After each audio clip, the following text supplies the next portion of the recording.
Antes de dar inicio a la exposición del tercer tema de esta serie de conferencias titulada Viviendo en el Poder del Evangelio, que dando honor al que honor merece, todas estas conferencias, estas 14 que son en total, pertenecen a nuestro querido hermano Jürgen Schulz.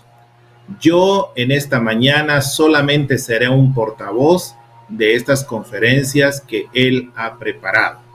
Pero para mí son de verdad un verdadero gozo, deleite y un privilegio poder transmitirlas a ustedes. Vamos a orar una vez más. Señor, al abrir tu palabra en esta mañana, queremos pedir la asistencia de tu Espíritu Santo.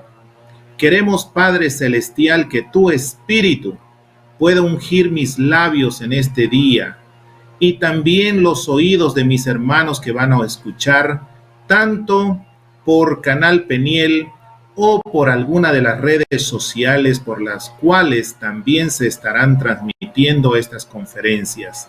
Bendice, Señor, la actividad de hoy día. Te lo suplico de todo corazón, en el maravilloso nombre de Cristo Jesús. Amén. Bien, mis hermanos, hoy vamos a ir con el tercer tema, espiritualidad cristiana número 3. Se cuenta de un miembro de la religión católica que en una oportunidad le preguntó al cura de su parroquia: Padre, le dijo, ¿cómo puedo estar seguro de ir al cielo? Entonces el cura le dice muy amablemente que rezara el rosario. Ah, bueno, le dice este feligrés, si yo rezo el rosario, ¿de verdad voy a tener la seguridad de ir al cielo? A lo que el cura le responde, bueno, no precisamente, pero va a ayudar mucho. Entonces él le dice, pero yo quiero tener la plena seguridad, no quiero tener ninguna duda de que al morir voy a ir al cielo. Entonces el párroco de la iglesia le responde, entonces lo que debes hacer es construir un santuario a la Virgen en el centro de tu casa y orarle constantemente. Entonces este feligrés, ya un poco más emocionado, le dice, ¿y con eso voy a tener la seguridad de ir al cielo? Le responde el párroco, como te dije anteriormente, no vas a tener una plena seguridad, pero va a ayudar mucho, le dice, ¿no? Pero señor cura, le dice, yo no quiero tener una seguridad liviana, yo quiero tener plena seguridad de que cuando yo muera voy a ir al cielo. ¿Qué debo hacer? Bueno, le dice, entonces tendrás que hacer diferentes peregrinaciones, hacer promesas y cumplirlas. Bueno, entonces este feligrés le dice, y con eso voy a tener la plena seguridad de ir al cielo. A lo que el cura nuevamente le responde, no precisamente como te he respondido en otras ocasiones, pero créeme que eso va a ayudar bastante. Bueno, y así podríamos seguir con diferentes, entre comillas, placebos que el párroco de esta iglesia le daba a su feligrés, cuando en realidad su enfermedad era un cáncer terminal. Las obras de justicia que hacemos, mis amados hermanos, no son más que aspirinas tratando de curar infecciones que conducen a la muerte, la cual el pecado es esa enfermedad espiritual que condena al ser humano al infierno. El trabajo de los reformadores del siglo XVI, como Martín Lutero y Juan Calvino, Fue una reacción en contra de la espiritualidad católica de su tiempo. Antes de la Reforma Protestante, la espiritualidad católica hizo énfasis en la santificación sin tomar en cuenta la justificación. Y desde ya quiero que vaya tomando nota de estos dos términos, santificación y justificación. Justificación se refiere a la salvación. Lutero veía esta carencia en las vidas de los monjes y monjas. Lutero creía que la falta de comprensión adecuada de la justificación por la fe fue lo que impulsó tantas prácticas espirituales equivocadas de la Iglesia de la Edad Medieval. Lutero dijo en una oportunidad: si el artículo de la justificación no se hubiese perdido, las órdenes, las peregrinaciones, las misas, la veneración de santos, etc., no hubieran encontrado ningún lugar en la iglesia. Si la justificación vuelve a perderse, tome nota, estos ídolos van a volver. La espiritualidad del cristiano necesita una buena base bíblica. Creencias equivocadas impulsan prácticas espirituales equivocadas. Si nuestra espiritualidad no se edifica sobre el evangelio de la gracia de Dios, vamos a terminar con prácticas que distan mucho del camino de Cristo. La falta de entender que la justificación es por la fe lleva a las personas a justificarse ante Dios por medio de sus obras. Conduce a una espiritualidad disfuncional. Es muy común entre los católicos creer que uno es justificado por medio de un proceso de santificación que comienza incluso con el bautismo. Y ellos nunca logran alcanzar la certeza de su salvación porque en esta vida nadie alcanza una santificación perfecta. Así que los católicos, desde la cuna hasta la tumba, nunca son capaces de llegar a tener una plena convicción, una plena seguridad de que irán al cielo cuando mueran. Por medio de la santificación uno trata de alcanzar la paz con Dios. El monasterio fue visto como la receta para poder vencer las tentaciones del sexo, de la codicia y de la ambición. Eran lugares donde se procuraba matar al cuerpo para librar al espíritu. Muchos veían la salvación como una especie de escalera. Esto viene de un libro famoso del primer milenio que lo escribió un tal Juan de la Escalera. Y su libro se tituló La Escalera del Ascenso Divino. Él fue un maestro espiritual de los siglos VI y VII. Este libro enseña cómo elevar el alma a Dios por medio de prácticas de la mortificación del cuerpo y la purificación del alma. En la cima está Cristo y hay ángeles y demonios que están ya sea para ayudar o perjudicar en el proceso de su vida.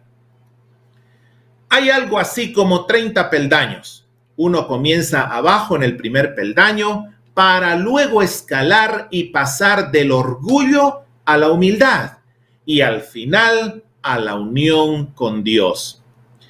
Esto suena interesante, ¿verdad? Pero está muy en contra de lo que enseña el Evangelio. Por ejemplo, en este proceso de santificación, Jesucristo está para ayudarte a subir. Él está ya en la cima y de eso nadie tiene ninguna duda. Y para llegar a Él, tú tienes que lograr la hazaña de escalar hasta arriba. Llegar a Cristo fue algo que exigía mucho esfuerzo y sacrificio. Es decir, haciendo alusión a la ilustración que usé para mi introducción, estaríamos hablando de rezar el rosario, de romerías, de cuantiosos rezos Padres Nuestros, Aves Marías, etcétera, etcétera, etcétera. Pero este tipo de espiritualidad no enfatiza la obra de Cristo a nuestro favor. Colocaba al creyente lejos de Dios con cada tarea de cerrar la brecha. Les llevaba a la gente a un afán de solucionar su alejamiento de Dios, que es el principal problema espiritual de cada ser humano, a través del esfuerzo personal, llámese obras de justicia. Fue en ese tipo de ambiente que nació la Reforma Protestante con el redescubrimiento del Evangelio. ¿Se imaginan lo emocionante que fue entender que el creyente más débil salta hasta la cima de la escalera con una entrega de fe en la persona de Cristo?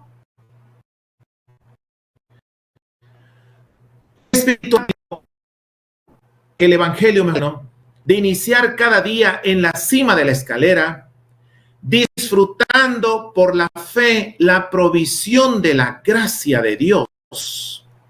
Por la obra terminada de Cristo, el creyente goza de Dios, de la seguridad de la salvación y de la presencia del Espíritu Santo.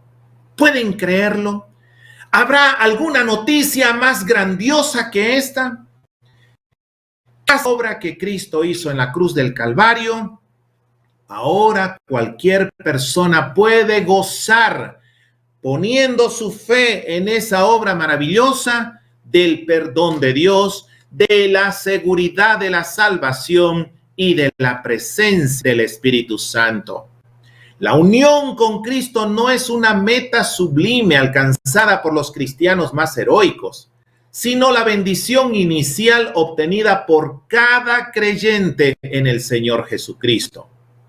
Como vemos en el caso del hijo pródigo, el arrepentimiento y la fe en Cristo nos coloca directamente en el abrazo del Padre y a la vez en un proceso de santificación en el cual el Espíritu Santo va tratando con pecados en nuestra vida y haciéndonos crecer en santidad.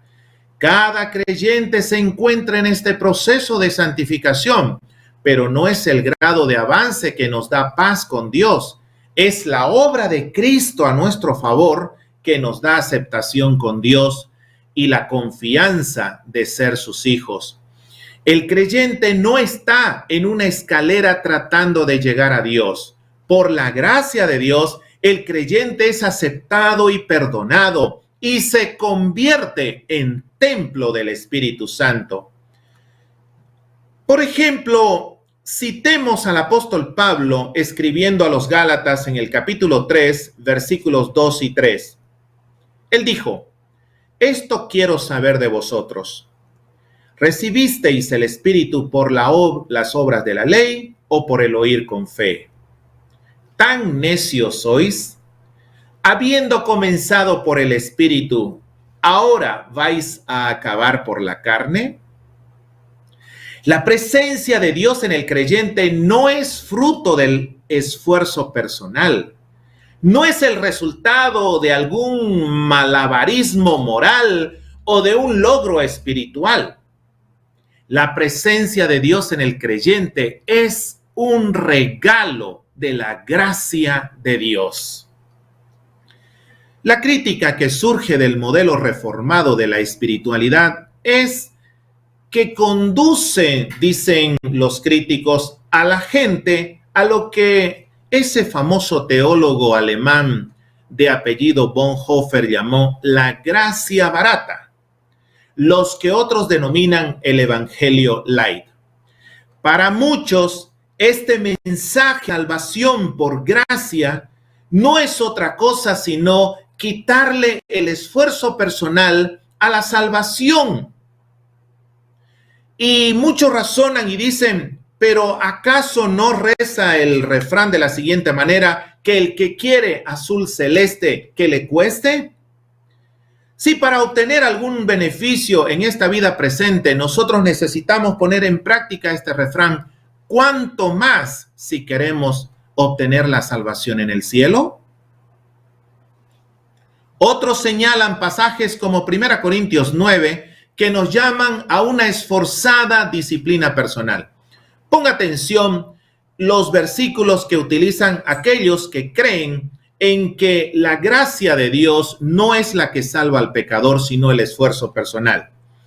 Ellos citan 1 Corintios capítulo 9, versículos 24 al 27, que dice: ¿no sabéis que los que corren en el estadio, todos a la verdad corren, pero uno solo se lleva el premio? Corred de tal manera que lo obtengáis. Todo aquel que lucha, de todo se abstiene. Ellos, a la verdad, para recibir una corona corruptible, pero nosotros una incorruptible. Noten allí, corona, no vida eterna. Corona, no vida eterna. Así que yo, dice Pablo, de esta manera corro, no como a la aventura. De esta manera peleo, no como quien golpea el aire, sino que golpeo mi cuerpo y lo pongo en servidumbre, no sea que habiendo sido heraldo para otros, yo mismo venga a ser eliminado. Evidentemente, si bien la experiencia inicial del Espíritu es un don y no un logro personal, no debemos pensar que en la vida cristiana queda excluido el esfuerzo. No es que nos vamos a echar en la hamaca, porque todo está ya arreglado por la obra de Jesucristo. No, la Biblia también nos llama a la acción. Hay dos errores comunes en este punto. Uno de ellos es descuidar la justificación, el otro es descuidar la santificación. Descuidar la justificación trae inseguridad en nuestra relación con Dios. Si no estamos seguros de nuestra salvación, entonces vamos a vivir con seguridad toda la vida. Pero también descuidar la santificación hace que uno siga dominado por el pecado. Ambos factores son vitales y una cosa que debemos entender es esto: la santificación debe edificarse sobre la justificación. Usted no puede preparar una agenda gloriosa para una persona que está muerta, porque el muerto, por más que lo vista, por más que lo maquille, está muerto. Sin embargo, la justificación es lo que dice que nos vida cuando estábamos muertos. Lo primero es a recibir la vida de Cristo. Hay que nacer de nuevo. Hay que ser justificado por la obra de Cristo en la cruz del Calvario. Y sobre esa base de la justificación delante de Dios es que se puede y se debe construir la santificación. Así que no hay santificación sin primeramente justificación. Oigamos lo que dijo John Newton. John Newton dijo lo siguiente: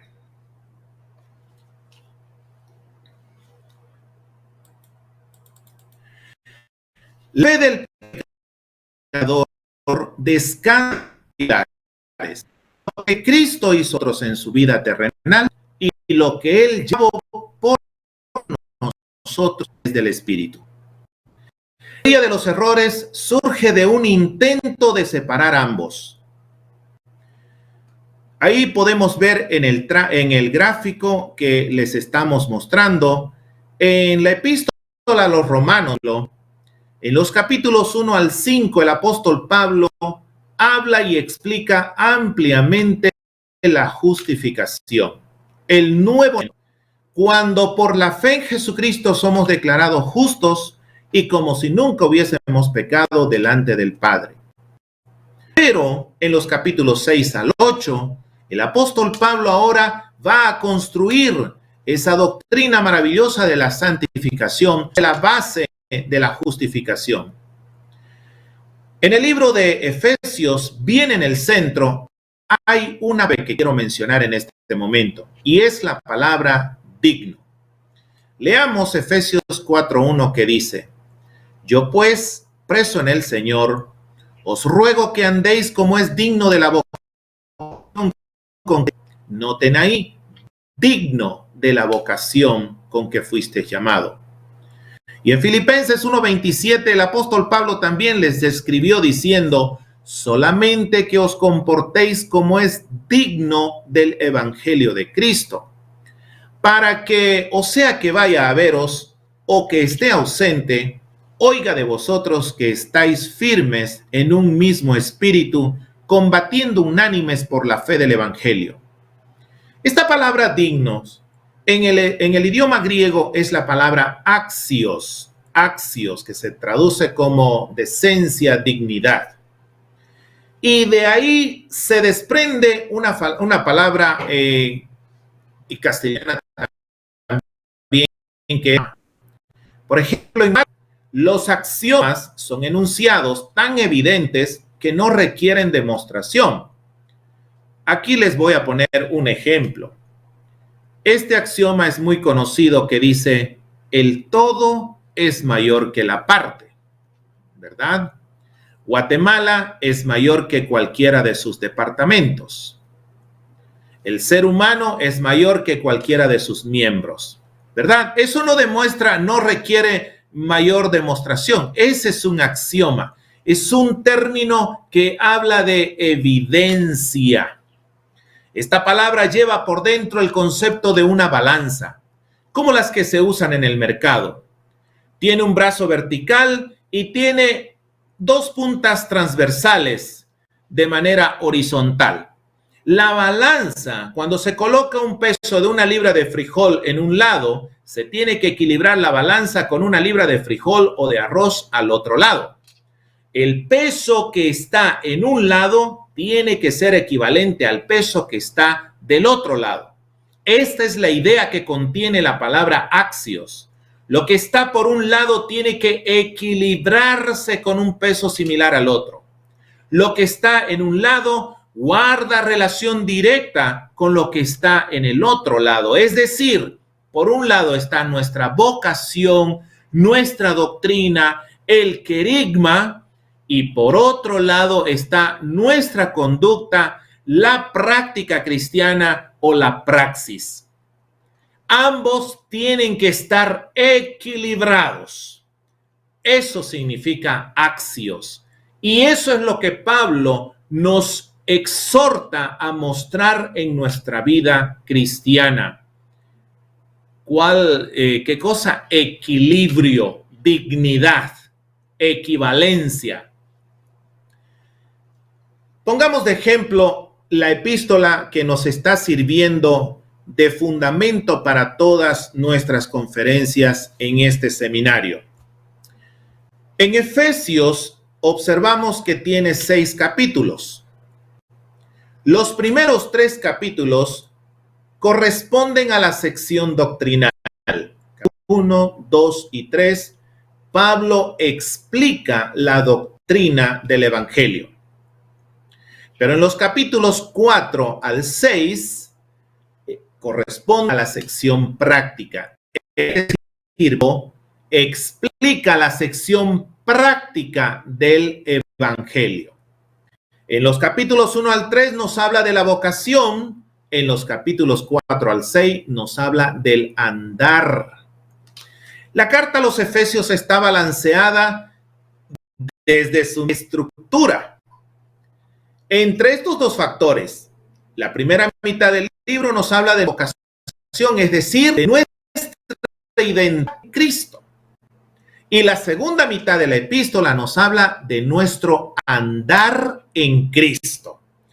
Algunos versículos allí, capítulo 4, versículo 1, yo pues preso en el Señor os ruego que andéis como es digno de la acción con que fuisteis llamado. Andéis. Hay que subrayar el versículo. En el versículo 17 del mismo capítulo 4 dice: esto pues digo y requiero, Señor, que ya no andéis como los otros gentiles que andan en la vanidad de su mente. Capítulo 5 y versículo 1 dice: sed pues imitadores de Dios como hijos amados. Versículo 8 dice: porque en otro tiempo erais tinieblas, mas ahora sois luz en el Señor, andad como hijos de luz. Ya ven, versículo 15 también menciona el término andar. Con diligencia, como andéis, no como necios, sino como sabios. En otras palabras, la vida espiritual se asemeja a una balanza.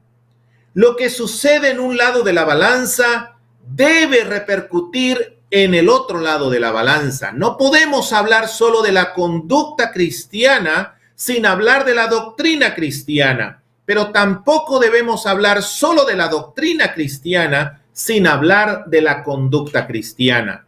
La conducta cristiana no funciona de manera aislada en el ser humano. La conducta tiene que responder al otro lado de la balanza, es decir, nuestra identidad en Cristo. Hay una relación dinámica entre estos dos lados. En primer lugar, Dios actuó en nuestro favor. Esa es Lina. Ahora nosotros actuamos en respuesta al obrar de Dios a nuestro favor. Eso corresponde a la práctica.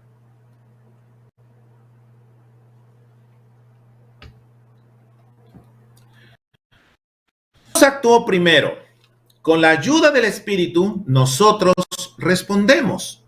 Así funciona la vida cristiana. Entonces, la palabra vocación o la palabra llamamiento se encuentra 3 veces en la epístola a los Efesios. ¿Cuál es el llamado que hemos recibido del Señor según Efesios 1:3? Leamos el versículo. Dice: bendito sea el Dios y Padre de nuestro Señor Jesucristo, que nos bendijo con toda bendición en los lugares celestiales con Cristo. Y así podemos seguir capítulo 1, capítulo 2 y capítulo 3. ¿Y qué encontramos? 7 llamados. En primer lugar, a hacer 1:1 dice Pablo, apóstol de Jesucristo por la voluntad de Dios, a los santos y fieles de Jesús que están en Éfeso. Segundo lugar, a ser sus hijos. 1:5 dice, en amor, habiéndonos predestinado para ser adoptados hijos suyos por medio de Jesucristo según el puro afecto de su voluntad. A ser sus herederos, versículo 11 del capítulo 1.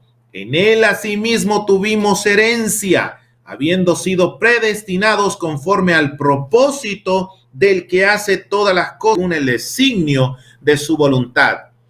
Hacer el cuerpo de Cristo, versículo 23 del capítulo 1 dice, la cual es su cuerpo, la plenitud de aquel que todo lo llena en todo. A formar parte de una nueva creación. Capítulo 2, versículo 10 dice, porque somos hechura suya. Este término hechura es fascinante en el griego, es el término poema. Somos el poema de Dios, creados en Cristo Jesús para buenas obras, las cuales Dios preparó de antemano para que anduviésemos en ella.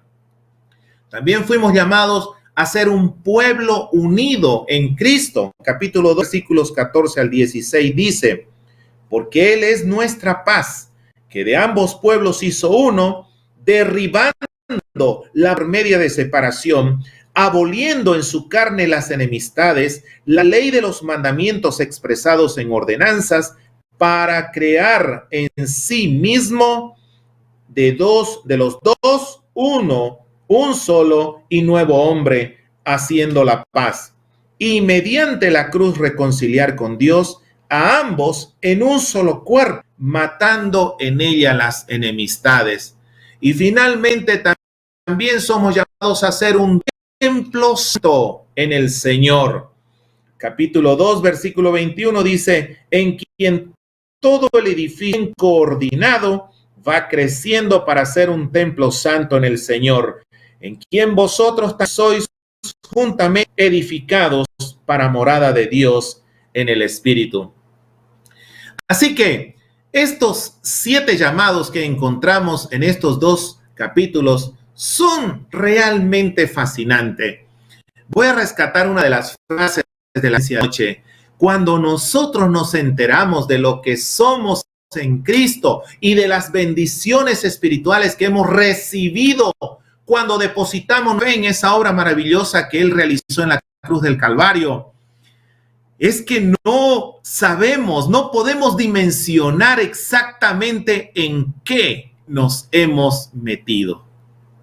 Llamados a ser santos, llamados a ser sus hijos, llamados a ser sus herederos, llamados a ser el cuerpo espiritual de Cristo, llamados a formar parte de una nueva creación, llamados a ser un pueblo unido en Cristo y llamados a ser un templo santo en el Señor, un lugar de encuentro entre el cielo y la tierra, un lugar de encuentro entre la divinidad y la humanidad, un lugar de encuentro entre el soplo divino y la tierra. Ahora Dios nos llama a actuar de acuerdo a lo que somos en Cristo. Dios nos da una nueva identidad. Ahora nos llama a vivir conforme a esa identidad. El verbo andar aparece 5 veces en la segunda mitad de Efesios, es decir, de los capítulos 4 al 6. Ese es el tema preponderante, creciendo para que nuestro andar se asemeje a nuestra nueva vocación. Somos llamados a caminar al compás de nuestra identidad. Ahora que hemos sido justificados, ahora que en Cristo hemos sido vivificados, ahora que en Cristo tenemos nueva vida, ahora podemos caminar, no antes. No antes. Usted puede sostener a un difunto y moverle las piernas. Habrá alguna apariencia de que esté caminando, que esté avanzando, pero cuando usted lo suelte, simple y sencillamente se va a desplomar porque no tiene vida. Cuando Pablo usa la palabra andar, él se refiere a nuestro estilo de vida. Tiene que ver con nuestras relaciones entre creyentes, entre vecinos, entre marido y esposa, entre padres e hijos, como también entre patrones y obreros. Si bien somos un pueblo celestial, no es suficiente hablar de un cielo distante. Necesitamos traer el cielo a nuestros hogares, llevarlo a la oficina, llevarlo al negocio, llevarlo al mercado, llevarlo al tráfico y también a la cocina.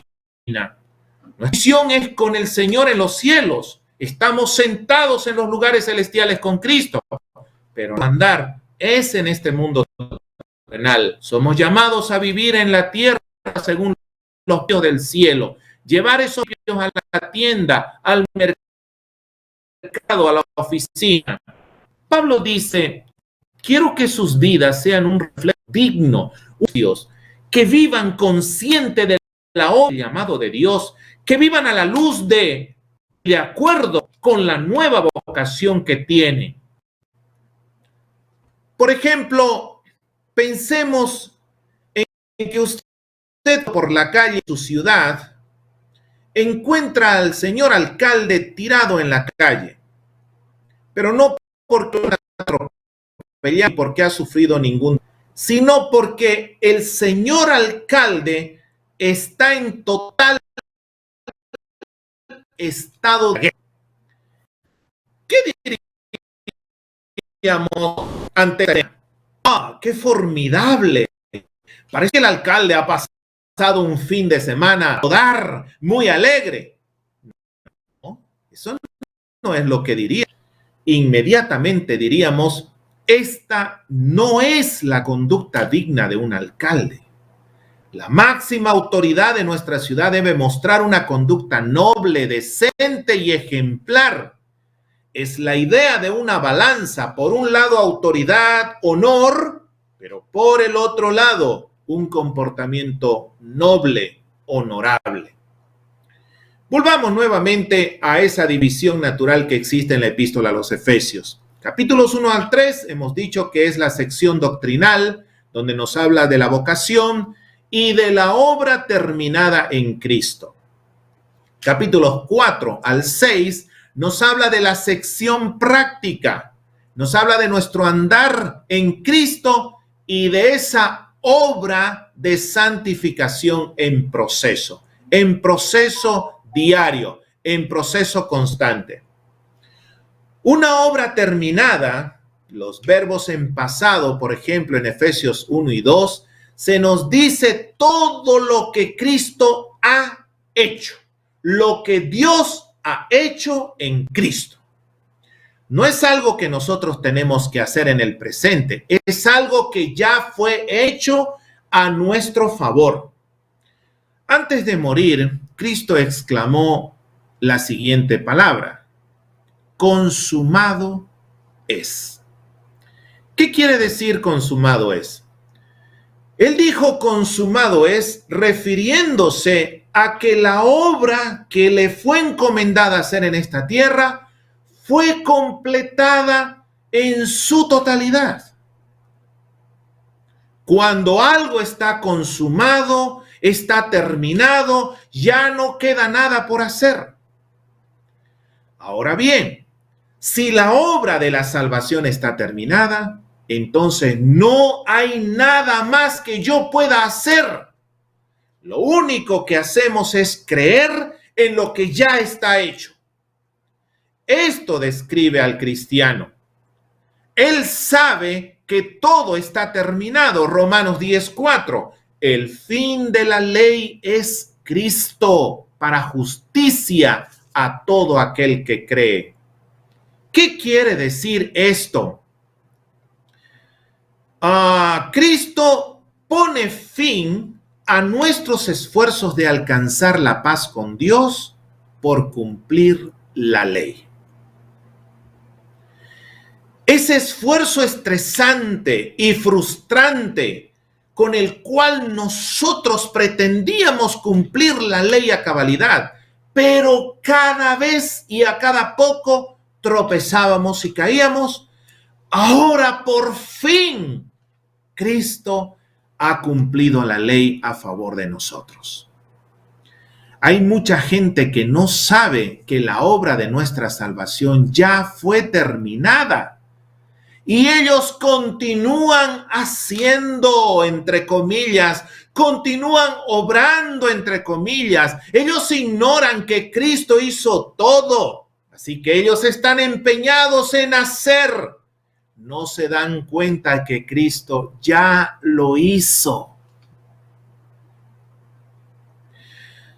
Hay quienes pertenecen, por ejemplo, a la religión hindú, que creen que ellos deben bañarse ritualmente en las aguas del río Ganges, el río sagrado, para tener esperanza de eterna felicidad.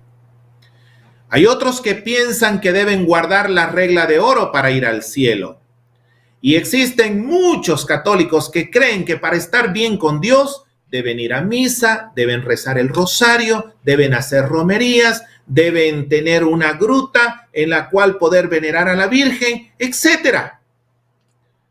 Ellos están con esa mente de que tienen que hacer buenas obras, que la salvación no es gratis, que ellos si quieren azul celeste, entonces que les cueste.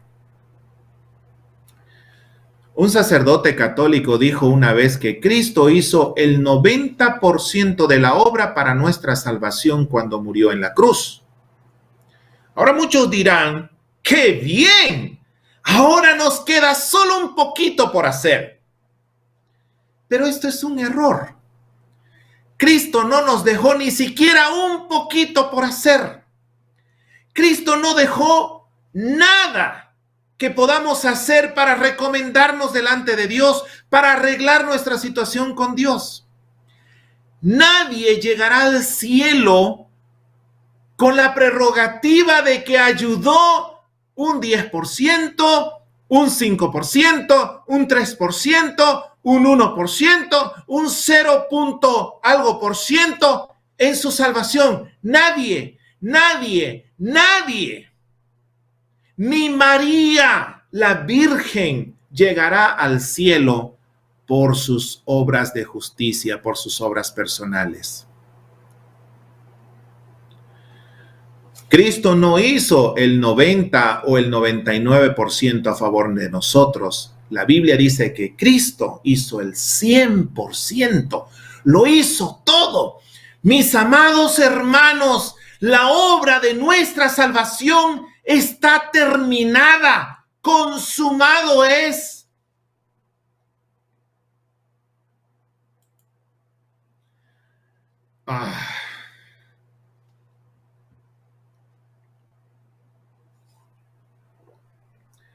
En este gráfico nosotros podemos ver representado al religioso. Pobre los religiosos, son dignos de mucha lástima. No porque su vida sea inmoral, sino porque el religioso no sabe que está terminado y por lo tanto él está empeñado en hacer algo que ya está hecho a su favor.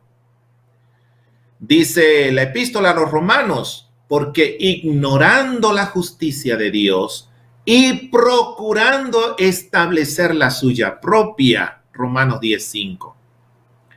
Esos son los religiosos, procurando establecer su propia justicia, ignorando la justicia de Dios.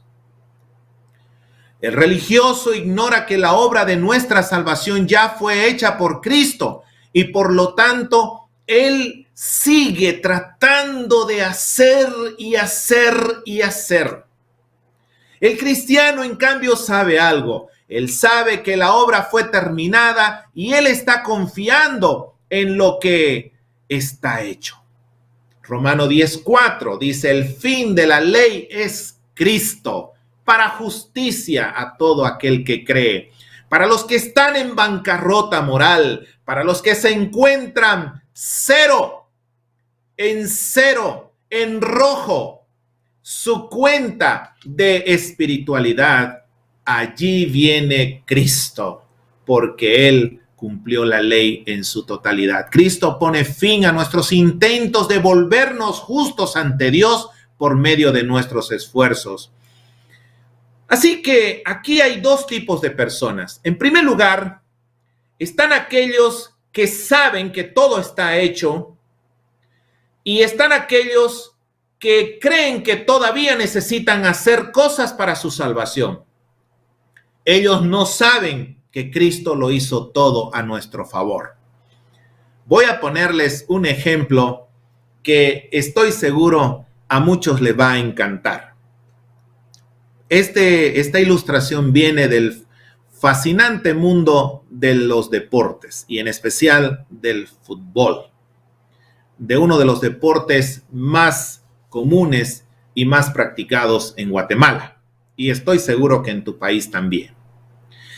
Pensemos un momento que si está con tu equipo jugando al fútbol y al final suena el silbato y termina el partido y tu equipo ha ganado 1-0, 2-1, 3-0, 3-1, 3-2, el score que sea. ¿No sería absurdo que cuando todos hayan salido de la cancha, tú sigas corriendo y pateando el balón de un lado para otro, tratando de meter un gol? Y por si acaso alguien te preguntara, ¿pero qué estás haciendo? Y tú le respondes, bueno, estoy tratando de ganar el partido. ¿Qué pensarías de ese jugador? Eso es ridículo. El partido ya fue ganado, ya está terminado, ya pasaron los 90 minutos. Eso ya no tiene sentido. El cristiano sabe que el partido que se jugó a las afueras de la ciudad de Jerusalén, en un lugar llamado Gólgota, en un palo hecho cruz, en una persona lacerada y crucificada que murió y derramó su sangre, el partido donde se jugaba nuestra justificación, nuestra salvación eterna, ya terminó. Y Cristo lo ganó, y lo ganó por goleada, y a Él sea la gloria. Y Él celebra esa victoria.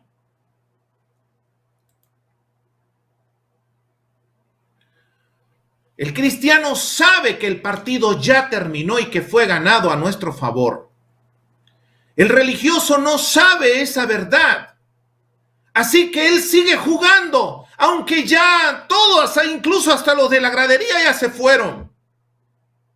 Claro, cuando uno no sabe que está hecho, es lógico que trate de acabarlo.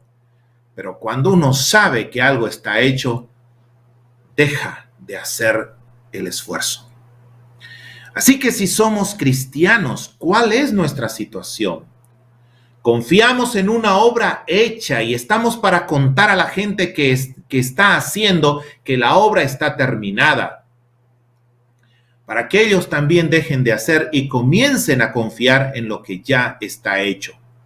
Ese es el mensaje de Efesios capítulo 1, 2 y 3. Alguien dirá, así que si toda la obra fue terminada, entonces puedo despreocuparme del asunto y voy a llegar tranquilo al cielo. Pablo diría, un momento. Cristo hizo la obra a nuestro favor y lo terminó de hacer.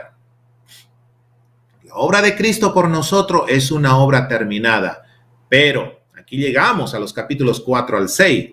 Ahora comienza esta obra, es la obra de Dios en nosotros, llamados a actuar. Mandatos, imperativos. Ahora tenemos que responder a lo que Dios ya hizo por nosotros y en el poder del Espíritu vivir dentro de esta nueva realidad. Se trata de algo que está en proceso. Cristo ganó el partido a favor nuestro. Ya somos campeones, somos ganadores. Ahora tenemos que actuar en base a la dignidad de un campeón. Se nos llama a crecer, a amar, a perdonar, a luchar, a ser transformado constantemente. Si bien la obra de nuestra justificación ya fue terminada, la obra de la santificación está en proceso. El día que el pecador se arrepiente y confiesa a Cristo como su Señor y Salvador personal, la obra de la santificación comienza en él y tardará todo el tiempo de vida. En el ladrón de la cruz, que se convirtió en instantes finales antes de su muerte, pues solamente la obra de santificación tardó un par de minutos. ¿En qué difiere el actuar, el hacer del cristiano del hacer del religioso?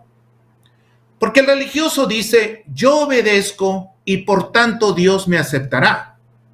El cristiano dice, Dios me acepta y por lo tanto yo obedezco. Así es como piensa el cristiano. El religioso obra para ganar el favor de Dios. El cristiano vive con gozo y gratitud a partir de haber recibido el favor de Dios. El cristiano vive dentro de la casa. El religioso está tratando de entrar constantemente. Ambos están, entre comillas, haciendo. El uno lo hace por gratitud, el otro lo hace para ganar puntaje delante de Dios.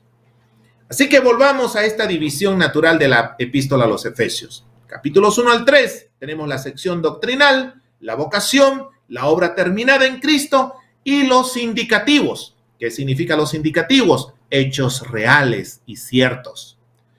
Por otro lado tenemos los capítulos 4 al 6 de Efesios, donde nos habla de la sección práctica, del andar en nuestra nueva vida en Cristo, de la obra de santificación en proceso y de los imperativos. ¿Qué son los imperativos? Son los mandamientos. ¿Qué diferencia hay entre un indicativo y un imperativo? ¿Cómo entendemos el modo indicativo en la gramática castellana? Indicativo se refiere a un suceso, a un hecho real. El niño se compró un helado, la niña terminó su tarea. En cambio, el imperativo indica una orden, un mandato. Anda, cómprate un helado. Ve, termina tu tarea. La primera palabra del Evangelio no es un imperativo. No es, esto es lo que tienes que hacer. No es, haz esto, no vayas ahí, no toques esto, no te metas ahí. No. Esas no son las primeras palabras del Evangelio.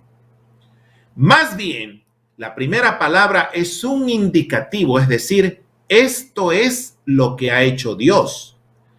Él ya ha obrado. Él ya ha tomado la iniciativa. Él ya ha intervenido a nuestro favor.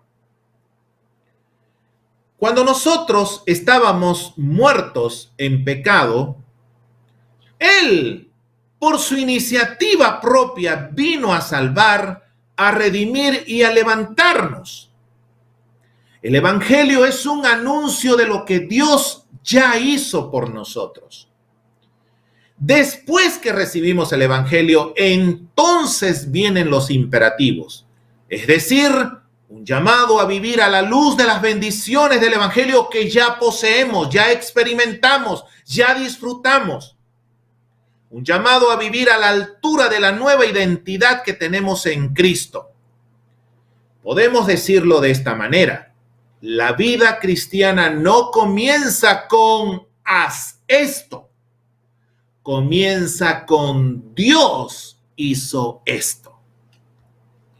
El libro de Efesios se resume en 3 palabras: sentados, andad y estad firmes. 3 palabras. Espero que las apunte y espero que las recuerde. Sentados, andad y estad firmes. La palabra clave de los capítulos 1 al 3 de Efesios es sentado. No es trabajar, no es hacer, no es esforzarse, no es cumplir, es sentados, sin merecerlo, sin hacer nada para conseguirlo. Dios nos hizo sentar en un lugar glorioso, en un lugar de privilegio. Estamos sentados en los lugares celestiales con Cristo, bendecidos, perdonados, escogidos, adoptados, aceptos, redimidos, etc. El cristiano, durante su paso por este planeta, vive con la mirada puesta en Cristo, pero también debe vivir, mejor dicho, con su mirada puesta en el mundo. La primera, que estamos en ese proceso de santificación, puestos los ojos en Jesús. Pero la segunda, puesto que ya Dios nos ha sentado, no es que nos va a sentar. Aunque usted no lo crea, yo estoy sentado en una silla del comedor de mi casa en Villanueva, Guatemala. Esto es lo que mi esposa ve y esto es lo que ustedes están viendo a través de esta cámara. Pero Dios, mi Padre, ya me ve sentado en los lugares celestiales donde ha sentado a su Hijo. Yo ya estoy sentado allá. Este partido ya Jesús lo ganó y lo ganó por goleada. Soy un campeón sentado en el trono de los campeones, salvados por fe, no porque lo haya merecido, sino por la gracia de Dios. Todo esto fue hecho por gracia, por su amor. Es maravilla del Evangelio. El teólogo James Torrance dijo: los imperativos de la ley siempre se por las acciones de la gracia. En otras palabras, Dios nos hace demandas de nosotros hasta que hayamos revelado su gracia. En Efesios, primero tenemos los indicativos de la gracia y luego tenemos los imperativos. Primero Dios me dice: yo he obrado de esta manera en tu favor, y luego me dice: ahora obra tú de esta manera. Primero lo indicativo, luego lo imperativo. Ese es el orden que solemos encontrar en los escritos de Pablo. Los indicativos me dicen dónde estoy sentado, es decir, quién soy en Cristo. Y luego los imperativos me dicen cómo debo vivir en Cristo. En Juan capítulo 8, en ese famoso pasaje donde estos religiosos trajeron a esta mujer que fue sorprendida en el adulterio, las palabras de Jesús a esta mujer La primera palabra fue dicha, no te condeno. No te condeno. Indicativo. Y luego Jesús añade, no peques más. Imperativo. La motivación más fuerte para que un cristiano obedezca a la ley divina es el hecho de haber sido perdonado. Él sigue en pos de la santificación porque ha recibido la justificación. Él obedece la ley no para ser perdonado, sino porque ha sido perdonado. Por ejemplo, los 10 mandamientos que se encuentran registrados en Éxodo capítulo 20 comienzan así. Yo soy Jehová, tu Dios, que te sacó de la tierra de Egipto, de casa de servidumbre. Dios no les dijo a los israelitas, obedezcan mi ley y les sacaré de Egipto. Por el contrario, Dios les dijo, yo los saqué de Egipto, indicativo. Yo los saqué de Egipto, justificación. Ahora obedezcan mi ley, imperativo, santificación. Primero gracia, luego gratitud y luego acción. Pero acción por gratitud, no por interés de ser salvo, porque ya lo somos. Primero Dios obra, luego Dios nos llama a obrar junto con Él. Dios muestra su amor, nosotros respondemos a ese amor. La conducta cristiana no se lleva a cabo en un vacío, porque nos pareció una idea interesante o porque se nos ocurrió que sería un buen plan. No, se fundamenta sobre la base del Evangelio, sobre la gracia de Dios. Dios actuó en nuestro favor. Ahora nosotros actuamos en respuesta a lo que hizo Dios. Los imperativos de la vida cristiana se fundamentan en los indicativos del Evangelio. Volvamos una vez más a nuestra división natural de la epístola a los Efesios. En 1 al 3 vimos que es la sección doctrinal, nos habla de la vocación, de la obra terminada y de los indicativos. Ahora vamos a añadir una más, las bendiciones del Evangelio. En Efesios capítulo 4, versículo 6, se nos habla de la sección práctica, de nuestro andar en Cristo, de la obra en proceso, de los imperativos. Ahora vamos a añadir una más, la práctica del Evangelio. ¿Quiénes somos en unión con Cristo? Anótelo. Esto es digno de ser sabido. Esto es digno de ser memorizado y esto es digno de ser compartido. Efesios 1:3 somos bendecidos. 1:4 somos escogidos. 1:4 somos amados. 1:5 somos adoptados. 1:7 somos redimidos. 1:8 somos perdonados. 1:13 y 14 somos sellados por el Espíritu. 2:1 somos regenerados. 2:16 somos unidos y 2:21 somos hecho un templo santo. ¿Se le ocurre a usted alguna bendición que no esté registrada en esta lista? Bendecidos, ahora reflejen las bendiciones del Evangelio en su vida. Por ejemplo, perdonados, amados. Jürgen Moltmann, un famoso teólogo de finales del siglo pasado, dijo en una oportunidad, puesto que los creyentes han sido perdonados, ellos perdonarán. Puesto que han recibido bien por mal, ellos pagarán el mal con bien. Puesto que cuando eran enemigos de Dios, Dios les amó, ellos amarán a sus enemigos. El Evangelio no es solamente el mensaje por medio del cual somos salvados, sino que es el mensaje por medio del cual viven los salvados. Esto lo dijo Brooks y Caby.